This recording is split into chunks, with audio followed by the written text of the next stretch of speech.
আসসালামু আলাইকুম। আমি এখন যে ভিডিওটা দেখাইতেছি এটা হলো পটুখালী বাউফল কালাইয়া কালাইয়া বাজারের যে কবরস্থানটা সেটা মানুষের শেষ ঠিকানা হলো কবরস্থান।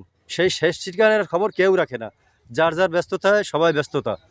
তাই আজকের যে ভিডিওটা আমি দেখাইতেছি এটা হলো মূল কারণ হলো এই যে মাথা থেকে যে ধরছি ওই থেকে এইখানে অনেক জায়গা ভাঙ্গিয়া চলে গেছে পুষ্করিণীর ভিতরে।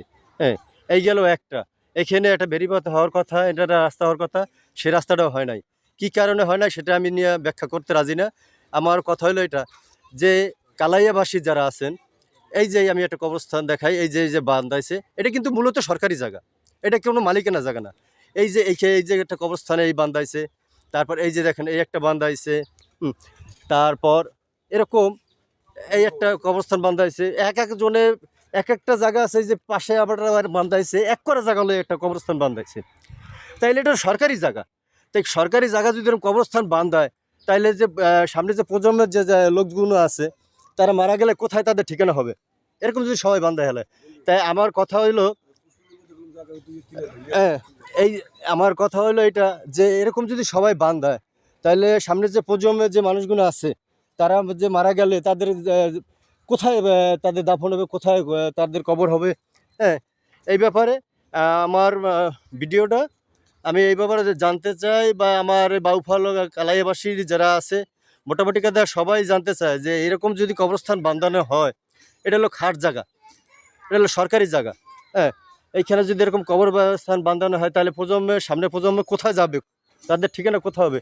কালাই তো আর কোনো গোরস্থান নাই, একটাই মাত্র গোরস্থান। হ্যাঁ, তাইলে আমার কথা হলো কালাইয়া গোরস্থানের কোনো কমিটি থাকলে তাদের যে ইটা তাদের এই যে কবরস্থানটা বান্ধাইছে কালাই কমিটির লোক দেখে নাই।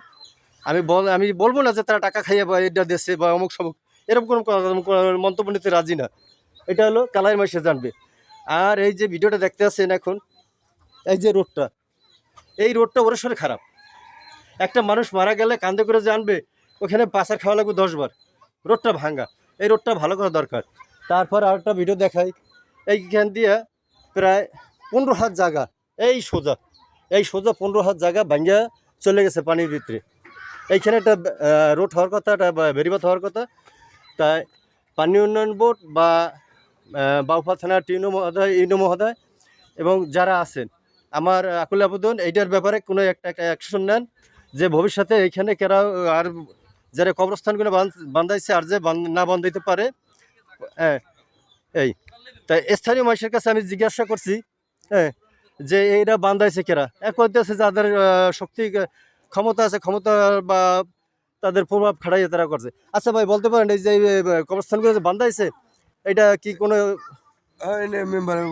বাবার কবর আছে ওখানে, মেম্বার বা করেছে, কোন কোন ব্যক্তি আছে যারা ক্ষমতা ছাড়া এই কথা কইতে দিয়ে মনে করে যে গ্রামীণ বাড়ি খাওয়া দিচ্ছিলাম, এই কবর করছি এটা বান্ধার দরকার নাই। ঠিক আছে, এই লেগে আমার মারতে গেছে অনেকজন। হ্যাঁ, তোর বাবার কি, তোর কি এনে অনেক কথা। এটা তো সরকারি জায়গা, সরকারি জায়গা বলছে যে কি, তো যে আমরা মূলত এই জায়গায় মারি দেবে, এই আরো তো মারি দেবে, তার জন্য এই লেগে যে কবরস্থানে বান্ধবে। তো তোমার সমস্যা কোথায়, তোমার কি জায়গা? হ্যাঁ, যেটা আপনাদের বুঝে কি করা যায়। আচ্ছা, তাহলে এই স্থানীয় মানুষের সাথে আলাপ করছি, তারা বলছে যে এখানে তারা বাধা দিছে, কিন্তু তাদের বাধা মানে নাই। যে কোনো এক মহলদার ক্ষমতাশীল তারা এই সমস্ত কবরস্থান বান্ধাইছে। তাই সামনে যে এইটা যে না বান্ধায় এরকম কোনো একটা অ্যাকশন নেক বাউফল ইনো মহোদয় স্যারকে আমি বলছি। আসসালামু আলাইকুম।